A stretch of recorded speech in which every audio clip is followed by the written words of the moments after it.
সকলকে সালাম, আসসালামু আলাইকুম ওয়া রাহমাতুল্লাহ। সালামের জবাব হলো না। ভাইয়ের আপনারা কি রোজা আছেন?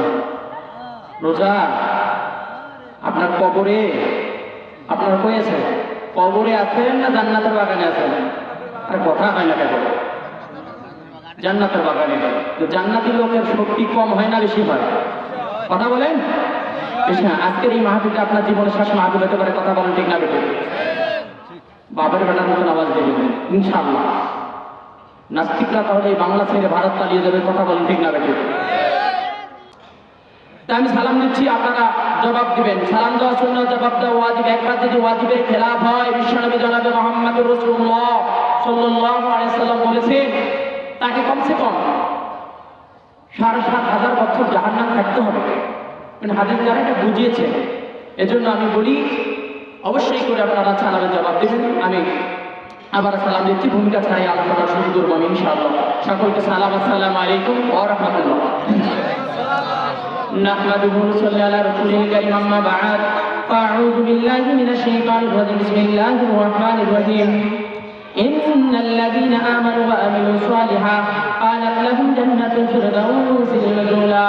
ওয়া ক্বালা an-nabiyyu সাল্লাল্লাহু আলাইহি ওয়া সাল্লাম وعن سعد بن سعد رضي الله عنه قال قال النبي صلى الله عليه وسلم من يضمن لي ما بين لحيه وما بين رجليه أضمن له الجنة. رواه البخاري.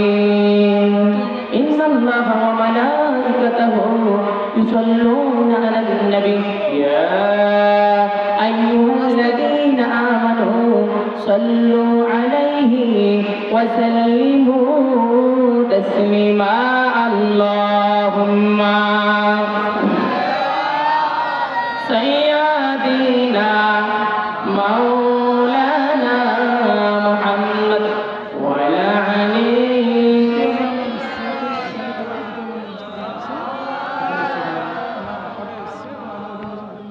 وعلى آله سيدنا مولانا محمد.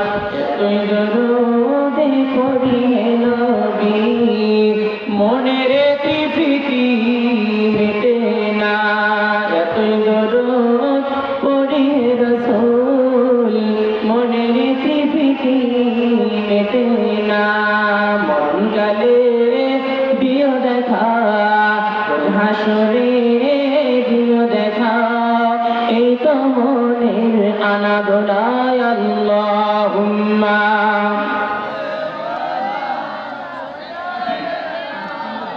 مولانا محمد وعلى آل سيدنا مولانا محمد. সমগ্র প্রশংসা সেই মহান রবে কারীমের দরবারে, যে মহান রব আপনাকে আমাকে এ পর্যন্ত সুস্থ রেখে এই জান্নাতের বাগানে আশা এবং বসার মতন তৌফিক দান করলেন।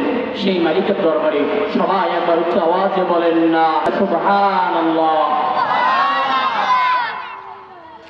যে মানবতার মুক্তির সাইয়্যিদুল মুরসালিন খাতামান নবীয়িন, নবীদের নবী, শ্রেষ্ঠ নবী জনাবে মুহাম্মদুর রাসূলুল্লাহ, সবাই একবার বলে সাল্লাল্লাহু আলাইহি ওয়াসাল্লাম। জানতে চাইতেছি আপনারা সকলেই কেমন আছেন? আলহামদুলিল্লাহ, আল্লাহ পাক আমাকে সুস্থ রেখেছেন। আমরা ভালোই থাকি, সব সময় খারাপ থাকে খুনিরা, কথা বলে ঠিক না বেঠিক? আমরা ভালোই থাকি, সব সময় খারাপ থাকে খুনিরা, কথা বলেন ঠিক না বেঠিক? একটু জেগে করেন লা ইলাহা ইল্লাল্লাহ। ভাইরা পিছনে আছেন, দ্রুত, মানুষ কম হোক কিন্তু আপনারা চেপে চেপে বসেন, বলেন লা ইলাহা ইল্লাল্লাহ। হায় হায় বহু দূরে মদিনায় আমরা কেমনে যাব জানি না, বলেন বহু দূরে মদিনায় আমরা কেমনে যাব জানি না। দয়ার আল্লাহ দয়া করো, পুরাও মনের বাসনা, জোরে লা ইলাহা, জোরে লা ইলাহা ইল্লাল্লাহ, জোরে লা ইলাহা ইল্লাল্লাহ। ধারণ করতে হবে, চোরা বেদাত দেখা যাবে না। কেননা কোরআনে কারিমের মধ্যে নামাজের কথা আছে 82 বার। কয়বার? 82 বার। হজের কথা পুরা কোরআন মিলে একবার। কয়বার? একবার। জিহাদের কথা আছে অল্প কয়েকবার, রোজার কথা কয়েকবার। কিন্তু বন্ধুরে কোরআনে কারিমের মধ্যে ধৈর্যের কথা আছে 917 বার। জোরে কান সুবহানাল্লাহ। তার মানে নামাজের আমলের চাইতে, রোজার আমলের চাইতে, যাকাতের আমলের চাইতে, হজের আমলের চাইতে ধৈর্যের আমল বড়। কথা বলেন ঠিক না ব্যাঠি? ধৈর্য ধারণ করতে হবে। আমার বন্ধুরে আর লম্বা নয়, বন্ধুরে গভীর একটু কান লাগা। যার আকর্ষণে বসে আছেন সে মেহমানও চলে আসতেছে। বন্ধুরে আর লম্বা নয়, আমি বলতেছিলাম দুইটা কাজ করলে জান্নাত। এক নম্বর ইন্নাল্লাযিনা আমানু, নিশ্চয়ই যারা ঈমান আনবে। বন্ধুরে ঈমান আবার কি? ঈমান কি রসগোল্লা খায়? ঈমান কি মাখে? তার ঈমান কি করে? ঈমানের প্রথম সংখ্যাই হলো লা ইলাহা ইল্লাল্লাহু মুহাম্মাদুর রাসূলুল্লাহ। এই কথা বলার সঙ্গে সঙ্গে লোকটা হয়ে যায় ইমানদার। জোরে কান সুবহানাল্লাহ। আমার নবী বলেছেন, সাহাবীরা তোমরা প্রতিদিন একবার হইলেও তোমরা বলবা লা ইলাহা ইল্লাল্লাহ মুহাম্মাদুর রাসূলুল্লাহ। যদি তোমরা প্রতিদিন এই কালেমাটা যদি পড়ো, তাহলে আমার আল্লাহ প্রতিদিন তোমার ঈমানকে নতুন বানিয়ে দেবে। জোরে কান সুবহানাল্লাহ। এবারে 2 নাম্বার হচ্ছে ওয়া আমিলু সলিহা, ভালো কাজ করতে হবে। বন্ধুরে ভালো কাজ কি? ভালো কাজ হলো নামাজ পড়া। কথা বলেন ঠিক না বেঠি? এই পৃথিবীর জমিনে যত কাজ ভালো আছে, তার মধ্যে ভালো কাজের মধ্যে প্রথম নাম্বার ভালো কাজ হলো আল্লাহর জমিনের মধ্যে আল্লাহকে এই 5 বার নাক আর কপাল দ্বারা সিজদা করা। কথা বলেন ঠিক না বেঠি? 2 নাম্বার ভালো কাজ হচ্ছে এই পৃথিবীর জমিনে কোরআন পড়া। কথা বলেন ঠিক না বেঠি? আরে বন্ধুরে, আমি বলতে চাচ্ছি ভালো কাজ যদি নামাজ পড়া হয়ে যায়, তাহলে এই মসজিদের মধ্যে বলেন 5 বার জামাতের সহিত নামাজ পড়ার দরকার আছে না নাই? কিন্তু আমরা নামাজের কোনো গুরুত্ব নেই। মনে রাখবেন, যাদেরকে নামাজের জন্য ডাকা হয় ওই সময় যদি তারা পিছন দিয়ে 5 কাঠ দিয়ে চলে যায়, জানি রাখবেন এই লোকটাই হলো মুনাফিক। কথা বলেন ঠিক না বেঠি? এই লোকটার শরীরের মধ্যে আবু জেহেলের রক্ত মিশ্রণ আছে। কথা বলেন ঠিক না বেঠি? এই মুনাফিক মারা গেলে তার জানাজা দেওয়া যাবে না। আল্লাহ পাক তার নবীকে বলেছে, হে নবী, এই সমস্ত মুনাফিকগুলো যদি মারা যায় এদের জানাজা দিবেন না, কবরের মধ্যে নামবেন না, এদের জানাজা দেওয়া নিষেধ আছে। বলছে, হে নবী, আপনি যদি জানাজাও দেন, একবার নয় 2 বার নয়, আপনি যদি এই মুনাফিকের জন্য 70 বার যদি দোয়া করেন, আমি আল্লাহর দরবারে সে দোয়া কবুল হবে না। কথা বলেন ঠিক না বেঠি? এরা মুনাফিক। আমার বন্ধুগণ লম্বা নয়, তাহলে বলতেছিলাম বন্ধুরে নামাজের প্রতি গুরুত্ব দিতে হবে। কেননা আপনাদের সম্মুখে আমি একজন সাহাবীর একটি তথ্য আমি তুলে ধরতেছি। সেই একজন সাহাবী ছিল বন্ধুরে, এক কাপড়ে 2 স্বামী স্ত্রী নামাজ আদায় করেছিল। বলেন না সুবহানাল্লাহ। তোমার আমার ঘরে বন্ধুরে কত কাপড় আছে, আমরা নামাজ আদায় করি না। কিন্তু একজন সাহাবী এক কাপড়ে 2 স্বামী স্ত্রী নামাজ আদায় করেছিল। এই সাহাবীটা বিশ্বনবীর পিছনে নামাজ আদায় করে যখন নবীজি ডাইন পাটে সালাম ফিরায়, বাম পাটে সালাম ফিরে দেখে সাহাবী নাই, বাড়ি পথে দৌড় দেয়। 1 দিন 2 দিন 3 দিন যাওয়ার পরে এবারে হযরত ওমর রাদিয়াল্লাহু তাআলা আনহু আল্লাহর নবীকে আরজ করলেন, তাকে বিচার দিলেন। বলেন, ইয়া রাসূলুল্লাহ, ইয়া হাবিবাল্লাহ, নবী গো, আপনার একজন সাহাবী দেখি প্রতিদিন আপনি যখন ফজরের নামাজ পড়ে যখন সালাম যখন আপনি ফিরান, সাহাবীটা পিছন থেকে দৌড় দিয়ে দেয়। ইয়া রাসূলুল্লাহ, ইয়া হাবিবাল্লাহ, এই সাহাবীর কি বিচার হবে না? আল্লাহর নবী বলেন, আচ্ছা ঠিক আছে, সাহাবীটার বিচার করা হবে। কোন সাহাবী? এবার সুন্দর করে সাহাবীর নাম বলে দেওয়া হলো। আল্লাহর রাসূল করিম সাল্লাল্লাহু আলাইহি ওয়াসাল্লাম যেদিন তার বিচার করবেন সেই দিন সাহাবীরা চলে গিয়েছে, রাসূলের মনে নাই। এমত অবস্থায় হযরত ওমর রাদিয়াল্লাহু তাআলা আনহু বললেন, ইয়া রাসূলুল্লাহ, ইয়া হাবিবাল্লাহ, বিচার কি হবে না? এক পর্যায়ে নবীজি বললেন, ওমর রে, আমার সাথে ওই সাহাবীর বাড়িতে তুমি চলো। জোরে বলেন সুবহানাল্লাহ। আমার নবী যখন ওই সাহাবীর বাড়ির মধ্যে যখন চলে গেলেন, যাওয়ার পরে আমার রাসূল যখন সাহাবীটাকে যখন ডাক দিলেন, সাহাবী ঘরের ভিতর থেকে জবাব দিয়েছে, ইয়া রাসূলুল্লাহ, ইয়া হাবিবাল্লাহ, আপনি একটু অপেক্ষা করেন, আমার যাইতে একটু দেরি হবে। এই কথা বলার সঙ্গে সঙ্গে হযরত ওমর রাদিয়াল্লাহু তাআলা যিনি নবীজির গলা কাটতে এসে কালেমা পড়ে মুসলমান হয়েছেন, জোরে কান সুবহানাল্লাহ। বলেন, এই সাহাবীর রাগ হবে না বেশি হবে? বেশি। ওই নবী গো, আপনার যে শরীরে মশা বসা হারাম, কোন সাহাবী আপনাকে দাঁড়ায় থাকতে বলে না। সাহাবীরা আপনার জন্য জীবন দেয়, গায়ের চাদর খুলে বিছায় দেয়।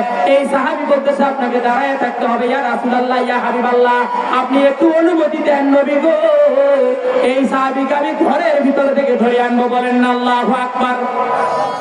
আমার নবী বলেন সাহাবী, আমার নবী বলেন ওমর রে, না না না, সরানো জল দেখাইও না। সাহাবী দেখি তো আসার পরে কি অজুহাত দেয়। আমার বন্ধু রে, একটু পরে সাহাবীটা ঘরের ভিতর থেকে চলে আসলো। বন্ধু রে, তোমার ঘরে কত কাপড় আছে, নামাজ পড়ো না। সাহাবীটার ইতিহাস থেকে একটা শিক্ষা গ্রহণ করে চলে যাও। আমি গুনাহগারের এই আলোচনাটাই হইতে পারে আজকের জীবনের শেষ মাহফিল। বন্ধু রে, এবার সাহাবীটা ঘরের ভিতর থেকে চলে আসলে, চোখের পানি ফেলে দিয়ে চলে আসলে। আজ বলেন ইয়া রাসূলুল্লাহ, ইয়া হাবিবাল্লাহ, নবী গো, আপনি বেয়াদবি মাফ করবেন নবী গো। ইয়া রাসূলুল্লাহ, ইয়া হাবিবাল্লাহ, ইয়া রাসূলুল্লাহ, আপনি যখন সালাম দিলেন ফজরের সময়, আমি আপনার পিছনে দোয়া না করি, মুনাজাত না করে আমি বাড়ি পথে দৌড়ে দেই। ইয়া রাসূলুল্লাহ, ইয়া হাবিবাল্লাহ, আপনি আমার শরীরের মধ্যে যে কাপড়টুকু দেখতেছেন, ইয়া রাসূলুল্লাহ, এই কাপড় দ্বারা আমার ঘরে গিয়ে কোনো কাপড় নাই। ইয়া রাসূলুল্লাহ, আমি ওখান থেকে দৌড় দেওয়ার পরে আমি গর্তের মধ্যে বিবিকে রেখে গিয়েছি। আমি নিজেই গর্তের মধ্যে, এবারে বাড়ি আসার পরে নিজেই গর্তের মধ্যে নামি, আর আমার গায়ের কাপড় খুলে আমি আমার বিবিকে দেই। সে ফজরের নামাজ সঠিক সময় আদায় করে। ধরে কন্যা সুবহানাল্লাহ। আমার ভাইয়েরা, আল্লাহ পাকের রাসূল তো বললেন, সাহাবী রে, তোমার ঘরে কি আর কাপড় নেই? বলে নবী গো, আল্লাহর কসম করে বলতেছি, এই কাপড় ছাড়া আমার ঘরে কোনো কাপড় নেই। এই কাপড় দিয়ে আমরা দুই স্বামী স্ত্রী নামাজ আদায় করি। ইয়া রাসূলুল্লাহ, আপনি যখন ফজরের সালাম ফিরান, ওই সময় যদি আমি মুনাজাতের জন্য যদি থাকি, তাহলে সূর্য উঠে যাবে, ফজরের নামাজ কাজা হয়ে যাবে। এই জন্য আমি মুনাজাত না করে আমি দ্রুত গতিতে দৌড় দেই, আর আমি নিজেই গর্তের মধ্যে নেমে যাই, আর আমার বিবিকে আমি নামাজের জন্য তাগিদ করে। ধরে কোন সুবহানাল্লাহ। সেই সাহাবীটার নাম ছিল, আমার ভাইরা, এক বর্ণনার মধ্যে এসেছে আবু আইয়ুব আনসারী, আর এক বর্ণনার মধ্যে আমি পেয়েছি তালহা বিন উবাইদুল্লাহ। জোরে বলেন সুবহানাল্লাহ। আমি দুইটা riwayat বলে দিলাম। সাহাবীটার নাম এক বর্ণনায় পেয়েছি তালহা বিন উবাইদুল্লাহ, আর এক বর্ণনার মধ্যে আমি পেয়েছি সাহাবীটার নাম হলো আবু আইয়ুব আনসারী। তাহলে আমার ভাইয়েরা, আপনার এই মায়েরা ভালো করে শুনে রাখো, তোমরা কিন্তু জিনিস কেনার পটু। আমার মায়েরা, এত জিনিস থাকার পর স্বামীর কাছ থেকে কাজিয়ে করি জিনিস কেন। আমার মায়েরা, এই মায়েরা, আর লম্বা নয়, আমি মাদের ব্যাপারে একটু কথা বলে যাচ্ছি। এই মায়েরা, গভীর কান লাগাও মারে। আল্লাহ পাক যেদিন কিয়ামতের মাঠটা কায়েম করবেন, সেদিন 6 শ্রেণীর নারীকে আমার আল্লাহ জাহান্নাম দিয়ে দিবেন। এই মায়েরা, 6 শ্রেণীর নারীকে আমার আল্লাহ জাহান্নাম দিয়ে দিবেন। তার মধ্যে 1 নাম্বার মারে, যে নারী মাতা রাসূলকে খোলা রেখে বাইরে চলাফেরা করবে, ওই নারীকে আমার আল্লাহ কিয়ামতের দিন বিনা হিসাবে জাহান্নাম দিয়ে দেবে। জোরে বলেন নাউজুবিল্লাহ। তাই কাকে আল্লাহ বিনা হিসাবে জাহান্নাম দিবে? যে নারী মাতা রাসূলকে খোলা রেখে চলাফেরা করবে। এই জন্য আমি বলেই থাকি, মায়েরা, এই মায়েরা, যদি মাতা রাসূলকে খোলা রেখে যদি চলাফেরা যদি করো, তাহলে নিশ্চিত জানি রাখো তুমি জাহান্নামে। কেননা যতগুলো পরপুরুষে তোমার চুলগুলো দেখবে, কিয়ামতের দিন ততগুলো গুনাহ হবে। আর যতগুলো রাত্রি বেলা তোমার স্বামী তোমার মাতার চুলগুলো দেখবে মারে, ততগুলো তোমার আমলনামায় আমার আল্লাহ নেকি দিয়া দিবে। জোরে কোন সুবহানাল্লাহ। আমার মায়েরা, রাত্রি বেলা মাতার চুলকে সুন্দর করে ছেড়ে দিয়ে ঘুমাবা। এ মায়েরা, জেনে রাখো, মাতার চুলকে যদি খোলা রাখো, তোমার জন্য কি হবে? আমার মায়েরা, আপনাদেরকে আমি বলে দিচ্ছি, আমার মায়েরা, ওই মাতার চুলের মধ্যে যতবার স্বামী শয়তান দিবে, আমার মায়েরা রে, যতক্ষণ পর্যন্ত শয়তান দিয়ে থাকবে, ততক্ষণ পর্যন্ত তোমার আমলনামার মধ্যে রব্বুল আলামিন নফল ইবাদতের সওয়াব দিয়ে দিবে। জোরে বলেন সুবহানাল্লাহ। খালি মাথা খোলা চুলে বাইরে যেও না, এটা পরে বাইরে যেতে লজ্জা পেও না। ঠিক না বেটি? এ যাবে নিজে দেয় পরিচয় তুমি মুসলমান, এটা তোমার লক্ষ্য গুণে বাড়াবে সম্মান।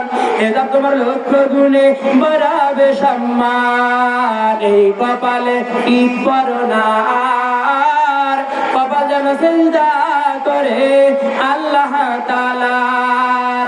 আমার মায়েরা গভীর গান লাগা। 2 নম্বর পয়েন্ট হচ্ছে আমার মায়েরা 2 নম্বরে যারা স্বামীকে সম্মান করতে চায় না এমন নারী কিয়ামতের দিন জাহান্নামী। আল্লাহ পাক বিনা হিসাবে তোমাকে জাহান্নাম দিয়ে দিবে। এই মায়েরা স্বামীকে সম্মান করো, তোমার কপাল খুলে যাবে। স্বামীকে সম্মান করেছিল খাদিজা, আল্লাহ সম্মান বাড়ায় দিয়েছে। শুধুমাত্র খাদিজার সম্মান আমার আল্লাহ বাড়ায় দেয় নাই, খাদিজাকে আমার আল্লাহ আরশে আজিম থেকে নিজেই সালাম দিয়েছেন। জোরে গান সুবহানাল্লাহ। শুধুমাত্র খাদিজার সম্মান এতটুকু আমার আল্লাহ বাড়িয়ে দেন নাই, খাদিজাকে আমার আল্লাহ মৃত্যুবরণের পর তার কবরে 3টা প্রশ্নের জবাব দিয়ে দিয়েছেন। জোরে গান সুবহানাল্লাহ। বলে নারায়ে তাকবীর, নারায়ে তাকবীর, নারায়ে তাকবীর। মাদারটারির পক্ষ থেকে, মাহফিলের পক্ষ থেকে, যুব সমাজের পক্ষ থেকে নারায়ে তাকবীর, নারায়ে তাকবীর। আমার ভাইয়েরা, বন্ধুগণ, লুক এট মি, আমার দিকে তাকান বন্ধুরে। ভাই তো আলোচনা করবে, শুনবেন। আমি বলতেছিলাম 2 নম্বর হলো যে নারীগুলো স্বামীকে সম্মান দিতে চায় না এমন নারীকে আমার আল্লাহ জাহান্নাম দিয়ে দিবে। এ মা গভীর কান লাগাও, গভীর কান লাগাও। এ মায়েরা 3 নম্বর মায়েরা যারা স্বামীকে বাদ দিয়া পর পুরুষকে নিয়ে হাসি তামাশা করে এমন নারীকে আমার আল্লাহ বিনা হিসাবে জাহান্নাম দিয়ে দিবে। জোরে বলেন নাউজুবিল্লাহ। তাহলে যে নারী স্বামীকে বাদ দিয়ে, এ মা ভালো করে কান লাগাও, যারা স্বামীকে বাদ দিয়ে পর পুরুষকে নিয়ে যারা হাসি তামাশা করে এমন নারী বিনা হিসাবে জাহান্নামী। এই সমাজের বর্তমানের জন্য এই মহিলাগুলো নিজের স্বামীকে নিয়ে হাসি তামাশা করে না, এরা হাসি তামাশা করে দেওরক নিয়ে আর দুলে ভাত নিয়ে কথা বলেন। ঠিক না বেটি? আরে কথা কর না কে গো, কইতে লাগে এমন বউ আছে না নাই? তাহলে আমার ভাইয়েরা তাহলে কিছু নারী আছে দেখবেন দেওরক নিয়ে আর বউনাক নিয়ে হাসি তামাশা করে। বন্ধুরে ভালো করে শুনে যাও, তোমার ঘরে এমন যদি বিবি থাকে আজকে যা বলবা যে নুরুন নবী সিদ্দিক পুরি কথাটা বলে গিয়েছে, জীবন পরিবর্তন করো, জীবনকে ভালো পথে চালাও। আমার বন্ধুরে, আমার ভাইয়েরা, আমি বলতেছিলাম বন্ধুরে যে নারীগুলো দেওরক নিয়ে আর বউনাক নিয়ে হাসি তামাশা করে, এই মায়েরা তোমরা জাহান্নামী। তোদের নামাজ রোজা পর্দা পুশিদা একটা আল্লাহর দরবারে কবুল হবে না। কথা বলে ঠিক না বেটি? আর কয় বাটা বুলবুলে বাটা ভরা পান, দুলে ভাই খাওয়া বাটার পান। ঠিক না বেটি? ও কত দুলে ভাই তোমার একলা আছে, আপু ধরে আসতে না বেয়াদব রে। এই সকালবেলা কিস্তিওয়ালার গ্রামে এখানে বই ধরি, স্যার আসসালামু আলাইকুম স্যার, তোমার শুকিয়ে গেছেন স্যার, তোমার অনেকদিন থেকে দেখি 7 দিনে দেখলাম স্যার শুকিয়ে গেছে, কে স্যার কিছু খান নাই? এ মা, স্বামী বকরে আলু তোলা কাম করি তো কামাই করি খোয়ায়, একটা বার জন্য মোবাইলত চলু নে। একবার রাখুদিনের বাপ কেমন আছেন গো, তোমার শরীর দেখে মনে কেমন, তোমার আপনার শুকনে এক না কথা নাই। কিস্তিওয়ালাকে স্যার আসসালাম আলাইকুম স্যার, মোর কিস্তিটা আগত নাও। এ মা সাবধান হয়ে যাও, কিস্তিওয়ালা সালাম দাও, স্বামীকে সালাম দাও, তাহলে কপাল খুলে যাবে। আমার মায়েরা, আমি বলতেছি এ মা তোমার জন্য দুইটা জিনিস তোমার জন্য ভয়ঙ্কর। 1 নম্বরে নবীজি বলেছে ডারাস সাপের চাইতে ভয়ঙ্কর হলো দেওর, আর ডারাস সাপের চাইতে ভয়ঙ্কর হচ্ছে তোমার জীবনের জন্য তোমার বউ নেই। কথা বলেন ঠিক না বেটি? এই দেওর আর বউ নেই তোমাকে কখন সবল দিবে, এই 2টা লোকের বিচার করা পৃথিবীর জমিনে এলাকা কেউ জন্মে নেই। কথা বলেন ঠিক না বেটি? কি বিচার করবেন? তাই বিয়ে পড়ে দেয় দেওয়ার যদি কিছু কর বিয়ে দে, এরকম বেড়ে যায়। ঠিক না বেটি? যদি বনে কিছু কয় এটা কিছু দিন ওটা সাইবে। ঠিক না বেটি? এ মায়েরা, এমন রং তামাশা যদি দেওরক নিয়ে করো, বউনাক নিয়ে করো, তাহলে জানি রাখো এমন জাতা কলপ করবি তোদের ইজ্জত ধরে টান্ডানি বাঁচবে। কথা বলেন ঠিক না বেটি? আর বর্তমান সমাজের নারীরা এই জাতা কল চায়। কথা বলেন ঠিক না বেটি? ও মা, এগুলো আরো মোটরসাইকেলের পিছনে তারও সেইভাবে বসে ও মা, ও স্যাংরাও পিস চালাক, হুট করে যা ব্রেক ধরে হাইড্রোলিক ঢং করে যাব। ও মা, ওই আর গাড়ি গাড়ি চলা ঝোঁক বাসে, ঠিক না বে ঠিক? মায়েরা, আমি সর্বশেষে আমি বলতেছি, মেহমানকে বসে রেখে আমি আর কথা বলতে চাচ্ছি না। আমি উদাহরণ আহ্বান জানাচ্ছি, যদি কোনো কোরআনের কোনো এক ময়দানের মধ্যে দেখা হয়ে যায়, হয়তো বা বাকি কথাগুলো বলবো ইনশাআল্লাহ। আর আমি বলতেছি, আমার আলোচনাগুলো পেতে আপনারা ইউটিউবে একটু লক করবেন আব্দুল্লাহ মিডিয়া 72, কিংবা আমার নামটা সার্চ দেবেন মাওলানা নুরুন নবী সিদ্দিকুল লিপুরি। ইউটিউব এবং ফেসবুকে খুললে আপনারা আমাকে পেয়ে যাবেন, সেখান থেকে শুনবেন। আর যদি কোনো এক কোরআনের ময়দানে দেখা হয়, প্রাণ করে আলোচনা হবে ইনশাআল্লাহ। আর আমি উদারতা আহ্বান জানাচ্ছি আমার সিনিয়র বড় ভাই জসিমউদ্দিন, আপনারা দোয়া করবেন, দেশ এবং বিদেশে জাতির খেদমত করবে, কথা বলেন ঠিক না বেঠি? আমি আজকের মাহফিলের কমিটি এবং যুবকদেরকে আমি উদারতা আহ্বানের সহিত অন্তর থেকে একটি দোয়া করলাম, তারা একটি ভালো কাজ করেছে। আর যদি আপনি আখিরি মোনাজাত পর্যন্ত যদি একটি চোখের পানি যদি ফেলতে পারেন, ওয়াল্লাহি আল্লাহর কসম বললাম, আপনার একালেও ধন্য, পর জীবনও ধন্য। সবাই বলেন আল্লাহুম্মা আমিন। ওয়া আখিরু দাওয়ানা আলহামদুলিল্লাহি রাব্বিল আলামিন। আসসালামু আলাইকুম ওয়া রাহমাতুল্লাহ।